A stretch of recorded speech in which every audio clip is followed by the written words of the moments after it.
Bueno, pues les doy la más cordial bienvenida a este webinar que promueve la maestría en Comunicación Integral y Transformación Social y el doctorado en Investigación de la Comunicación, con una promoción especial que tenemos en este momento que implica que ustedes pueden acceder a un 50% de beca si juntamos un grupo de 10 personas. Bueno, el título del webinar de hoy es La comunicación como herramienta de transformación social en tiempos de incertidumbre. Este webinar lo imparten el doctor Alberto Fernando Ruiz Méndez y el doctor José Luis Vázquez Luna.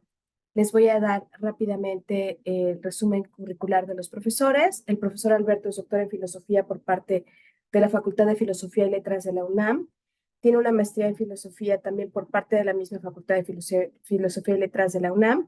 Es miembro del Sistema Nacional de Investigadores. Es docente del doctorado en Investigación de la Comunicación y de la maestría en Comunicación Integral y Transformación Social.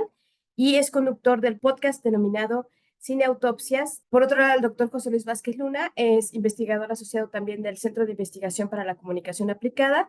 Forma parte del Seminario de Información y Sociedad del Instituto de Investigaciones Bibliotecológicas e Informacionales de la UNAM. Además, es profesor del doctorado en Investigación de la Comunicación y de nuestra maestría. Y bueno, me presento, yo soy la doctora Isabel Lincoln, soy coordinadora de la maestría en Comunicación Integral y Transformación Social. Y bueno, le regreso la palabra a los doctores para que iniciemos esta sesión. Well, buenas tardes. Muchas gracias, doctora Isabel. Buenas tardes, doctor José Luis. ¿Cómo estás? Bien, gracias. Buenas tardes. Buenas tardes a todos. Pues muy buenas tardes. Muchas gracias por estarnos acompañando en este webinar. Vamos a comenzar con nuestra presentación. Voy a platicarles de de algún contexto histórico, comunicacional que tenemos en la actualidad. Después el doctor José Luis nos platicará de algunas herramientas que tenemos para hacerle frente a este contexto histórico y al final haremos una reflexión crítica sobre ambas cosas para ver hacia dónde nos puede llevar la transformación social en en esta época de incertidumbre. Bueno, como ya lo pudieron haber visto em, en nuestros diferentes anuncios que les hicimos a través de las redes sociales del Centro de Investigación para la Comunicación Aplicada, que es el SICA. Recuerden que estamos en Facebook y en Instagram, ahí se pueden enterar de nuestros eventos, de los programas, de nuestras líneas de investigación y por supuesto también de los requisitos para la maestría en Comunicación Integral y Transformación Social y el doctorado en Investigación de la Comunicación. Bueno, entonces ahí en las redes sociales les estuvimos compartiendo que íbamos a platicar el día de hoy de la comunicación como herramienta de transformación social en tiempos de incertidumbre. Bueno, este año es un año muy intenso en materia política y social, sobre todo porque van a suceder este año y el que sigue 76 procesos electorales, ¿no? Este es el mayor número de procesos electorales que se habrán presentado en la muy breve historia de la democracia moderna, ¿no? Pero además es solo el comienzo, porque el año que viene y constantemente a lo largo de los años por venir, los procesos electorales van a estar siendo momentos coyunturales muy importantes dentro de los países democráticos, porque siempre los cambios de gobierno, o por lo menos la promesa de un cambio de gobierno, pues de alguna manera va a traer estabilidad, inestabilidad, dudas, nuevas perspectivas, nuevas oportunidades, pero también algunos miedos y por supuesto algunas incertidumbres de qué podrán hacer los nuevos gobiernos frente a viejos y nuevos problemas que tienen los países. Como todos sabemos, en nuestro país a mediados de este año habrá elecciones presidenciales y por supuesto también sabemos que serán unas elecciones que van a marcar el rumbo de nuestro país durante los próximos 6 años. Ahora bien, es interesante poner en un contexto más amplio o introducir otro tipo de variables cuando hablamos de estas elecciones. Por ejemplo, el World Economic Forum, en su reporte global de riesgos que publicó este año, pero que recoge información del año anterior, muestra que para los encuestados, la desinformación, la mala información, las noticias falsas, los bulos, los bulos, las fake news, las deepfakes, como ustedes quieran llamarla, son el principal riesgo que vamos a vivir como sociedad en los próximos 2 años, que, como les comentaba con la diapositiva anterior, pues van a coincidir con los procesos electorales. En un plazo de 10 años, ¿no? El principal riesgo que vieron los encuestados de este informe es el clima extremo, es decir, el cambio climático y pues los eventos sociales y los desastres naturales que va a haber alrededor de esos cambios. Pero en los 2 próximos años, donde van a suceder esta gran cantidad de procesos electorales y que cada uno de ellos va a marcar el rumbo de sus respectivas sociedades, esos procesos electorales están bajo una amenaza digital. Y esa amenaza digital es la desinformación, la mala información, las noticias falsas y todo este cúmulo y conjunto de eventos y de procesos de comunicación que han tergiversado nuestro flujo de información. Otro caso que lo comentaremos un poco más adelante también es el de las burbujas informativas, ¿sí? Entonces, mencionamos que estamos en un momento de incertidumbre porque por un lado, los ciudadanos vamos a tomar decisiones muy importantes con relación a nuestro futuro político. Pero por otro lado, esas decisiones están enmarcadas por esta amenaza digital que nos va a llevar a un estado de incertidumbre, de duda, y que también puede ser aprovechado por políticos o por partidos políticos para crear inestabilidad. Ahora bien, es importante fijar nuestras ideas, ¿no? Y tener siempre claros nuestros conceptos. Y aquí en esta diapositiva, pues les estoy presentando, proponiendo una definición más o menos amplia, más o menos básica de cómo debemos entender la desinformación. Si bien es cierto que es un fenómeno muy amplio y que se presenta de diferentes maneras, incluso en cada red social. No es lo mismo la forma de la desinformación en Facebook, en Twitter, que en Instagram. La desinformación sí puede entenderse como una deliberada y persistente difusión de contenido o bien falso, o manipulado, o fabricado, o impostor a través de medios de comunicación tradicionales y digitales. Aquí me parece a mí que la clave de esta definición es la idea de deliberada y persistente, ¿no? La desinformación, ¿sí? Es un contenido que de manera planeada, de manera organizada, incluso ustedes sabrán, ¿no? Se puede pagar lo que se llama la pauta o la publicidad en Facebook para dar a conocer alguna imagen, alguna noticia, divulgar alguna información, ¿no? Entonces, de ahí que sea deliberada. Y persistente quiere decir que, bueno, pues que hay un plan, que hay una organización, que hay un objetivo a partir del cual se quiere dar a conocer esta desinformación. El año pasado tuvimos otro webinar en donde hacíamos las diferencias y poníamos algunos ejemplos de cada uno de estos, de contenido falso, manipulado, fabricado. Por supuesto, los invitamos a visitar nuestro Facebook y ahí en la sección de videos podrán encontrar ese contenido. Pero bueno, volviendo al tema, ¿no? Esta es como la amenaza digital que va a generar esa incertidumbre en el marco de estos procesos electorales, ¿sí? En donde las decisiones que vamos a tomar van a marcar el rumbo para la próxima década, pero esas decisiones pueden venir o pueden estar influidas por información que es errónea. ¿Y de qué manera va a afectar a nuestras decisiones? Esas informaciones erróneas, esas noticias, esas imágenes que nos llegan a través de WhatsApp, a través del Messenger, ¿no? y que forman nuestra opinión y no tenemos ese momento de reflexión para saber si son verdaderas o son falsas o cómo influyen en nuestra decisión. Y lo de menos sería que solo influyeran en nuestra decisión, ¿no? Pero bueno, otro de los contextos y otro de los reportes que es importante tener presente es el Edelman Trust Barometer, que también toma datos del año pasado.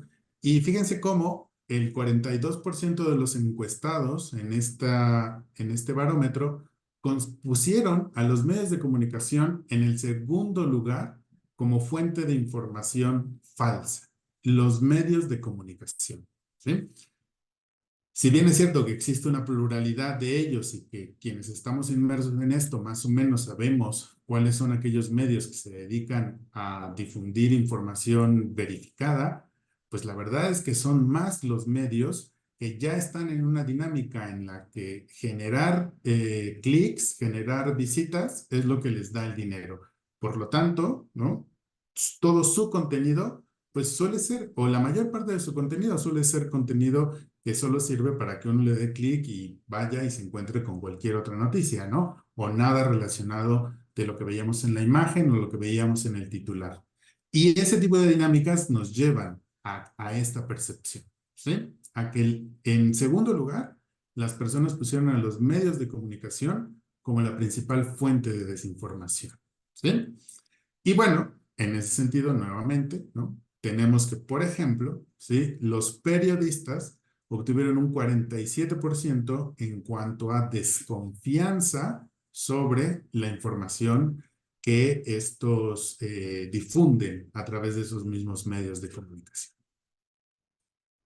Ahora, nuevamente, a lo mejor esto podría pensarse que solo es cosa de los medios, que por querer ganar clics o por querer ganar dinero, pues están en esta dinámica. Sin embargo, hay esta dinámica de buscar solo los clics, pues tiene este reflejo, ¿no? 53% de los encuestados del barómetro del Edelman consideran que hoy estamos más divididos que en el pasado. Es decir, que nuestras opiniones, que nuestras emociones, que nuestra comprensión acerca del mundo no solamente es diferente, sino que es antagónica a los demás, ¿sí? O sea, ya que 53% de la población piense que estamos más divididos, bueno, pues una de sus causas precisamente es esta idea de que la información que estamos recibiendo es información que nos lleva a tomar una postura radical sobre eventos, sobre personas, y esa postura radical en el día a día, en la vida cotidiana, también nos divide. Porque, por ejemplo, ¿no? A esta pregunta, ¿no? Que si tengo profundas diferencias con una persona, ¿yo le ayudaría en caso de que lo necesite? Solo el 30% respondió que sí. ¿Estaría dispuesta a vivir en el mismo vecindario? Solo el 20% respondió que sí. Y si estaría dispuesta a tenerlo como un compañero, una compañera de trabajo, solo el 20% de las personas contestaron que sí estarían dispuestos a trabajar, a ser vecinos, a ayudar a una persona con la que tuviera profundas diferencias religiosas, políticas, sociales. Entonces, este es nuestro contexto de incertidumbre que ha sido creado, entre otros muchos factores, por supuesto, por la desinformación, ¿no? La desconfianza y la polarización son los elementos que sumados nos dan como resultado una incertidumbre social creada por estos mecanismos de desinformación, por esta dinámica de desinformación en la que están los medios de comunicación, las redes sociales y las noticias. ¿Cómo podríamos combatir esa incertidumbre? ¿Qué herramientas son las que tendríamos? Y aquí les doy la palabra a mi compañero el doctor José Luis para que nos hable de este tema. Adelante, doctor. Bien, muchas gracias, doctor. Bien, todo este contexto que nos ha dado el doctor Alberto realmente, pues, involucra a la comunicación. La comunicación es un elemento que es transversal a todas las áreas de la sociedad, todas las áreas de conocimiento, y a veces se dificulta ubicarla exactamente. Inclusive algunos autores todavía dudan de que la comunicación pueda ser una ciencia debido a toda esta interrelación que tiene con las demás áreas. Entonces, esa misma comunicación, esa falta de comunicación y desinformación es la que nos genera toda esta cuestión de incertidumbre. Socialmente se ha tratado de crear mecanismos para combatir esta incertidumbre y esta desinformación, y algo que se ha generado básicamente es la alfabetización. Lo más avanzado en este momento, lo más reconocido es la alfabetización mediática e informacional. Adelante, doctor, por favor. Son dos las áreas donde más se ha desarrollado esto, es en la parte académica por parte de las bibliotecas, que es la alfabetización informacional. Esta enfatiza la importancia del acceso a la información para su evaluación y su uso ético.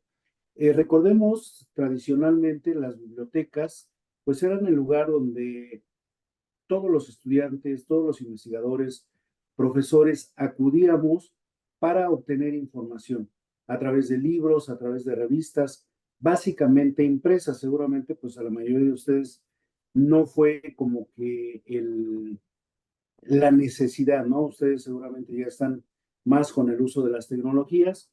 Cuando aparece precisamente el Internet hace unas, bueno, ya algunas décadas, empieza a surgir esa duda. La gente decía, es que ¿para qué vamos a las bibliotecas si todo lo tenemos en Internet? Todo existe en Internet. Y bueno, poco a poco nos fuimos dando cuenta de que no necesariamente todo está en Internet. Ahora, mucha de la información que está en Internet igual es producida por cualquier persona. De hecho, ustedes conocen o han escuchado lo que es Wikipedia. En un inicio se dudaba mucho de su contenido porque cualquier persona podía subir información y no había una curación de ese contenido. Entonces, para esto se trataron de dar algunos parámetros para esa utilización. Y bueno, les comentaba en la parte de las bibliotecas, en la alfabetización informacional, pues empezaron a establecer criterios para definir y articular las necesidades del investigador o del usuario, dónde estaba esta información, pero dónde estaba información validada, que fuera reconocida y sustentada por alguna editorial, por alguna institución, etcétera. De esa información que se obtenía, pues se hacía una evaluación, se organizaba y se transmitía de una manera ética para generar un conocimiento. Entonces, en esta línea fue la primera parte de la alfabetización, que buscaba luchar contra toda esta desinformación y toda esta generación de conocimiento, pero sin una normatividad. Recordemos también en el concepto básico que es la alfabetización, es informar o enseñar a alguien básicamente a leer y escribir. Desde el concepto básico de alfabetización ya se estaba tratando de combatir la falta de información y conocimiento de las personas. Ya con el uso de las tecnologías aparece el término de alfabetización mediática, que enfatiza la habilidad para entender los medios, cómo funcionaban, cómo evaluar estos medios y poder sacar mayor provecho de los mismos, ¿no? Nosotros estamos involucrados en todo un contexto de muchísimos medios, muchísimas fuentes de información y cómo detectar cuáles son aquellas que pueden ser de utilidad. De hecho, aprovecho para comentarles, en el doctorado de comunicación, de la investigación de la comunicación que se imparte por parte del SICA, precisamente lo que se busca es esto que el doctor estaba mencionando: identificar las tendencias, identificar los problemas existentes en la sociedad respecto a la comunicación. se analizan, se estudian, se hacen algunas propuestas. Y por parte de la maestría, bueno, en esta se establecen algunos criterios, algunas estrategias para transformar nuestra sociedad, para ayudar a aquellas personas que tienen estos problemas o enfrentan estos problemas, a aprender a cómo solucionarlos, ¿no? A cómo resuelvan sus necesidades. Tenemos el caso de la gente de la tercera edad, que por ejemplo ahora con la ayuda del gobierno que les están dando y en muchos otros programas que les dicen, entra a la página X, llena un formato, manda un correo, pero se nos olvida o se les olvida a las personas que hacen todos estos programas que la mayoría de estas personas no tienen conocimiento, no tienen acceso, se les dificulta el uso de las tecnologías y cómo es que les piden todos estos requisitos. Entonces ahí en la maestría se establecerían estas herramientas y estas estrategias para transformar la realidad específica, en este caso de los adultos mayores, ¿no? Y como esto, bueno, hay otra serie de problemáticas que pudiéramos ayudar a transformar y que a los alumnos de la maestría, y ojalá que puedan ser ustedes, pues tendrían esa posibilidad, ¿no? De ayudar en la transformación y en el mejoramiento de la sociedad. Adelante, por favor. Los ámbitos donde se han dado esta alfabetización, muchos autores desde hace décadas, muchos expertos, han pedido y han buscado que se incorporen nuevas alfabetizaciones. ¿En qué áreas? ¿En qué ámbitos? Pues como podemos ver, en prácticamente todo, ¿no? Decíamos que en el ámbito bibliotecario, en el ámbito de los medios, fue donde inició, pero se ha venido incrementando toda la información, todo el conocimiento que se ha producido y se busca también en el caso de la publicidad, de las noticias, de la computación, del Internet, que haya un estudio y que haya una alfabetización en cada uno de estos rubros. También hay otros tipos de alfabetizaciones que se han propuesto, como la alfabetización audiovisual, la alfabetización tecnológica, la multifuncionalidad también, para manejar diferentes ámbitos. Entonces, la alfabetización es una preocupación que tiene la sociedad, los expertos y los investigadores de la comunicación, de cómo llegar y cómo transformar la realidad de la sociedad que está enfrentando. Nosotros tenemos una situación en general con el uso de redes sociales que no sabemos cómo manejar. ¿Cuántas personas, aún con nivel académico, son analfabetas tecnológicos? No saben usar o saben simplemente, por ejemplo, mandar mensajes con WhatsApp, pero no saben cómo encontrar información válida, cómo darse cuenta si esta información es producida de una manera ética o simplemente tiene alguna tendencia. Adelante, doctor, por favor. ¿Cuáles son las competencias digitales que se espera que tengan las personas o que desarrollen las personas para poder enfrentar todas estas situaciones? Bueno, vemos aquí que se proponen 10 competencias digitales, ¿no? Desde la creación de contenidos, de los trabajos en equipo, manejar redes sociales, gestionar y controlar una identidad digital. ¿Cuántas veces nosotros nos preocupa porque nuestros datos, nuestros perfiles estén al alcance de muchas personas? Tuvimos recientemente hackeo o la fuga de información por parte del gobierno sobre los periodistas que cubrían la fuente. Entonces, bueno, también esa es una preocupación porque dentro de esos datos que se filtraron o lo que se hackearon, pues estaba información muy sensible, desde su dirección, sus cuentas de correo, teléfonos celulares, familiares, etcétera. Entonces, también tenemos que tener y desarrollar habilidades para saber cómo manejar y controlar y proteger todos nuestros datos. Entonces, hay una serie de competencias digitales que se deben de ir desarrollando. Entonces, esto esperamos que con la alfabetización se pueda ir haciendo y podamos ir transformando estos espacios. Adelante, doctor.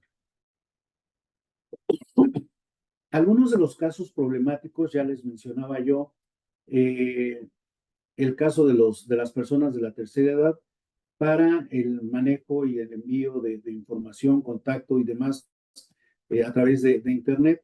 Otros son las noticias falsas, como también lo mencionó el doctor Alberto, y uno de los casos más sonados fue durante las elecciones del presidente Trump en Estados Unidos. Hubo una serie de datos, una serie de información que se estuvo generando y que se replicaba. Y vemos en la primera imagen de la izquierda la cantidad de veces que fue retuiteado y enviado cada uno de los mensajes que se generaron en Internet. En este caso, el problema es que mucha gente no se preocupa por validar una información, simplemente nos llega y la mandamos. No hacemos una reflexión de si puede o no ser cierta, simplemente lo recibimos y lo mandamos. Otro de los problemas que tenemos actualmente en la sociedad son las cámaras de eco. Las cámaras de eco o los algoritmos también en redes sociales es algo que nos está afectando muchísimo. Si cualquiera de nosotros hacemos una búsqueda en algún buscador, en algún navegador, empezamos a recibir muchísima información referente a esa búsqueda. También en el caso de las cámaras de eco, empiezan a mandar mucha información sobre los temas que a nosotros nos interesan y lo que a nosotros nos gusta. El riesgo que se corre aquí es que nos van encasillando, nos van encapsulando en una tendencia sobre el tema que nosotros estamos trabajando o que tenemos interés. Esto genera que más adelante nosotros tengamos un problema para entender o aceptar una postura distinta a la que nosotros estamos manejando. Que aquí entra la teoría de la disonancia cognitiva, donde ya implica el que no aceptemos algo distinto a lo que nosotros creemos. Vamos a suponer que una mamá va a la escuela, que le mandan un reporte o un citatorio, y para lo que la citaron fue para decirle que su hijo lo encontraron fumando. Lo primero que va a decir la señora es que no, mi hijo no fuma, él no pudo haber sido porque yo lo conozco y no es capaz de hacer eso. O sea, es ir en contra de la percepción y de la creencia que ella tenía. Algo similar nos pasa en las redes sociales con esto de la cámara de eco. Entonces también es algo que debemos analizar, que debemos generar estrategias para buscar de qué manera podemos combatirla. Y aunque nos estén encasillando en alguna de las burbujas de la información que nosotros manejamos, tengamos la capacidad también para analizar situaciones e información distinta a la que nosotros estamos consumiendo. Entonces, tenemos que tener una alfabetización en todos estos sentidos. Adelante, por favor. Algunas instituciones han creado algunas estrategias para identificar las noticias falsas o para detectar algunos sitios, y tenemos que la Federación Internacional de Bibliotecas establece esta infografía donde nos da los pasos, los puntos que debemos de considerar para evaluar un sitio o para evaluar una información que nosotros queremos consumir, ¿no? Que veamos quién es la fuente, quién lo produce. No es lo mismo si nosotros revisamos una noticia por decir algo, el periódico El Universal, a el periódico El Hijo del Aguizotle que entregan en la Alameda, ¿no? Los dos son periódicos, los dos son publicaciones, pero la fuente, pues sí, hay que considerarla, ¿no? Leer un poco más allá quién es el autor, de cuándo es la fecha, porque también me he encontrado de repente que noticias sobre temblores, pero no tienen una fecha, fue de hace mucho tiempo, y las lanzan así como si hubiera sido durante el día de hoy, ¿no? Entonces, buscar todo ese tipo de información para validar. También, por otro lado, hay instituciones que han creado algunos sitios verificadores de noticias falsas, ¿no? En estas tenemos, por ejemplo, el sitio maldita.es, donde su eslogan es periodismo para que no te la cuenten. Al ingresar aparecen diversos temas donde han verificado la información. Por otro lado, Neutral es el primer verificador de contenido adscrito en España a la International Fact Checking Network. Entonces, como se pueden dar cuenta, ya hay inclusive una federación internacional para verificar noticias falsas, ¿no? En este sitio, el usuario dispone de temas como ciencia, como derecho, desinformación, dinero público, feminismo, migrantes, política, etcétera. Otro sitio es F Verifica. Es el tercer sitio verificado en España. También pertenece a la Federación Internacional y dentro de los contenidos que verifica o que valida es educación, política, ciencia, medio ambiente, tecnología, seguridad y derechos humanos. Entonces, como podemos ver, ya se está intentando hacer algo por enfrentar toda esta desinformación, todo este mundo de noticias falsas que estamos viviendo en este momento. Adelante, doctor, por favor. Ahora, entre los principales beneficios que ofrece la alfabetización mediática e informacional es incrementar la confianza de los usuarios en el uso de los medios digitales. Dentro de las estadísticas que mencionaba el doctor Alberto, era precisamente eso, ¿no? Que una gran mayoría de los encuestados no tienen confianza en los medios, no tienen confianza en los periodistas. Entonces, ¿de dónde vamos a consumir información de la cual podamos nosotros considerar que es válida o que es confiable? Entonces, si nosotros podemos identificar estos sitios y tenemos o hemos desarrollado las habilidades para poder hacerlo, podemos manejar mejor los medios para tener una mayor confianza. Además, también desarrollar una comprensión razonada y una mirada crítica sobre los medios de comunicación. Nosotros en redes sociales tenemos puntos de vista distintos, desde negro hasta blanco, totalmente en los extremos, y muchas veces nos quedamos, ¿y qué es verdad y qué es mentira? ¿O quién tiene la razón? ¿No? Prácticamente todos los medios tienen una tendencia.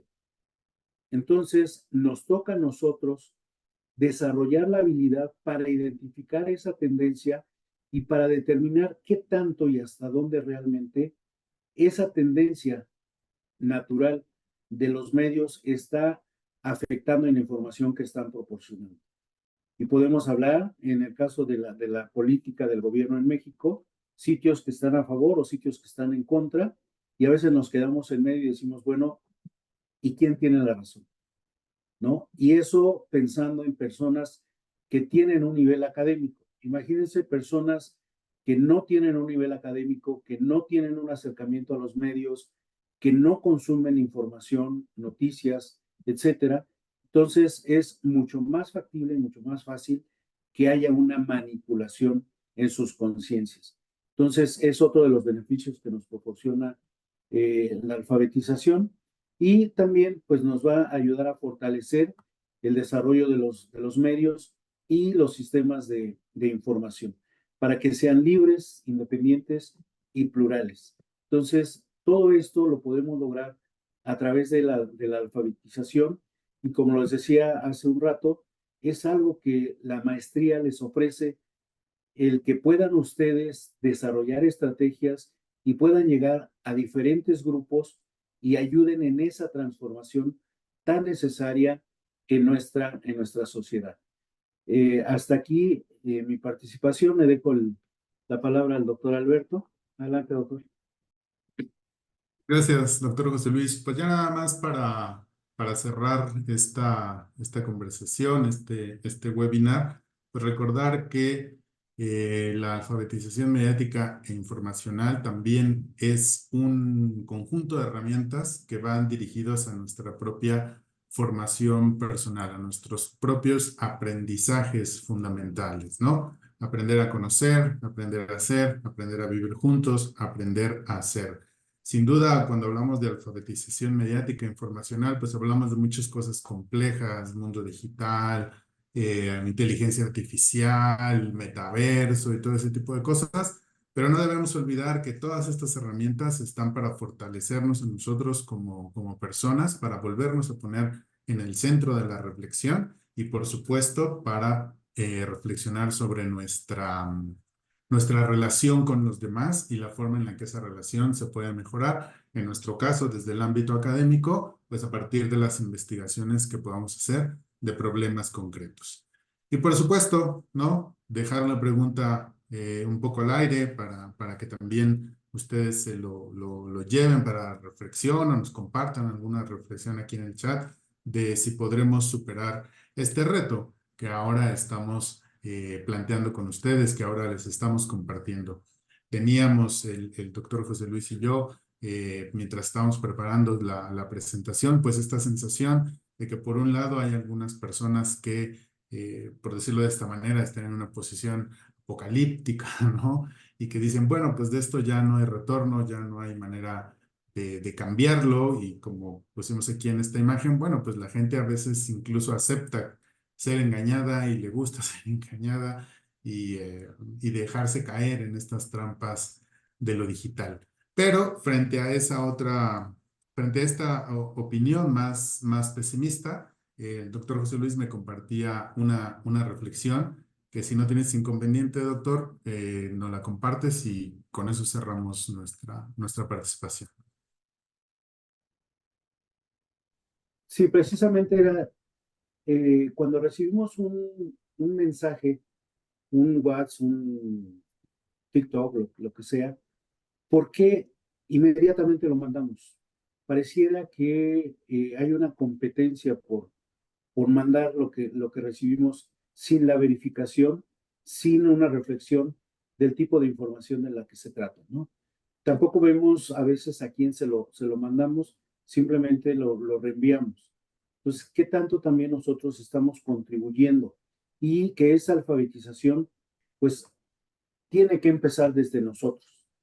Nosotros tenemos que empezar a validar la información que recibimos, la información que compartimos, y también empezar a analizar el tipo de información que consumimos, porque eso también nos va a permitir crear una capacidad de análisis y de crítica sobre el entorno en el que estamos viviendo. Gracias, doctor. Sí. Bueno, pues de nuestra parte sería todo. Muchas gracias, doctora Isabel. Pues muchas gracias, doctor Alberto, doctor José Luis. La verdad es que la plática estuvo muy interesante. Bueno, hay algunas preguntas en el chat. La primera es, ¿las notas de opinión podrían ser una fuente de fake news? No sé si alguno de los dos quiere opinar un poco. Y por supuesto, ¿no? Que pueden ser una fuente de fake news, sobre todo cuando la opinión está intentando sesgar la información. Sin embargo, ahí es donde cabe la idea de la alfabetización digital, o incluso previa, ¿no? La alfabetización periodística, podríamos llamarle, de aprender a distinguir cuáles son los diferentes géneros periodísticos que se ocupan en un periódico, en una revista, ¿no?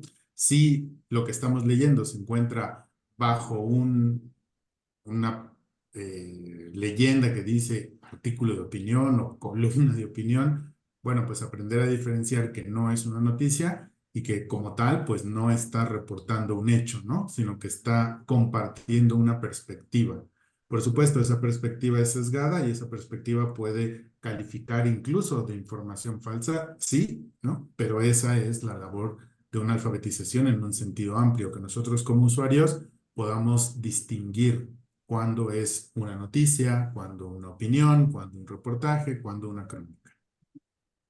Sí, y en este sentido, el doctor, no, perdón, es Ricardo Prado pregunta también que si hay figuras, ¿qué es lo que pasa cuando tenemos figuras de gran credibilidad, ¿no? ¿Figuras de qué, perdón? De gran credibilidad. Ah, ok.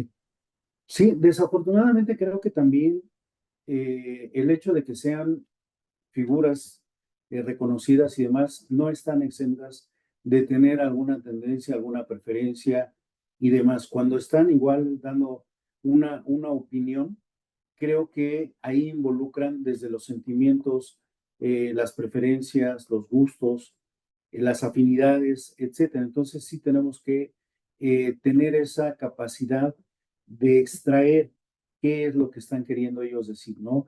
Un poco dentro de esta alfabetización, desde este consumo de información validada, pues poder identificar desde el perfil de la persona.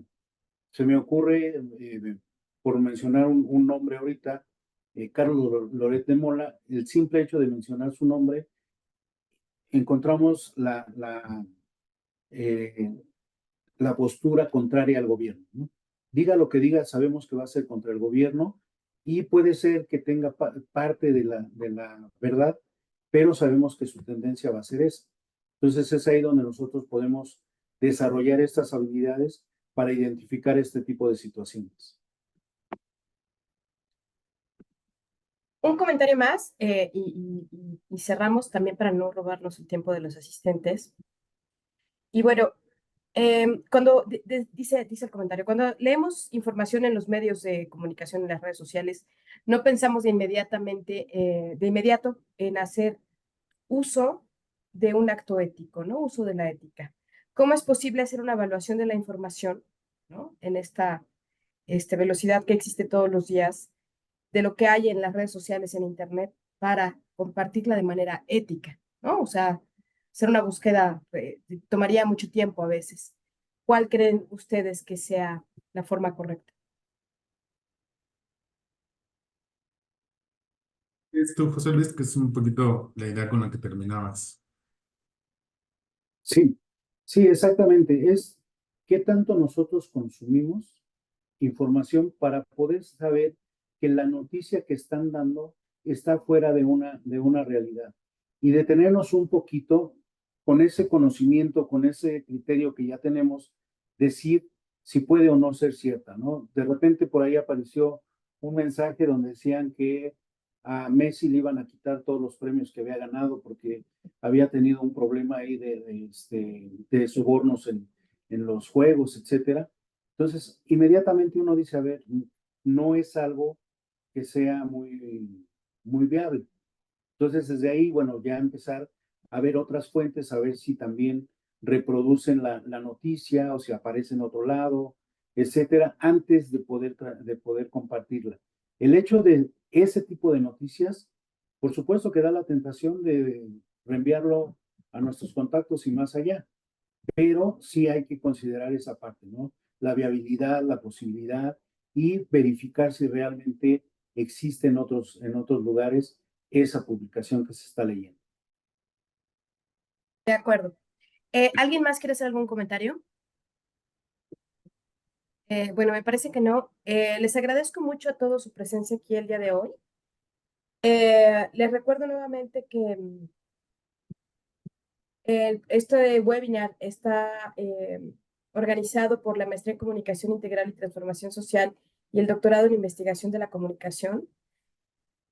Y tenemos al momento una promoción del 50% de beca si alguien está interesado en nuestros programas. Yo me voy a poner en contacto con los asistentes a este webinar vía correo electrónico para ver si tienen alguna duda, si quieren que compartamos más información. Les agradezco su presencia y pues seguimos en contacto. Gracias, doctor José Luis. Gracias, doctor Alberto. Muchas Gracias a los gracias. asistentes, Carla, Ricardo, Ilse y Carlos.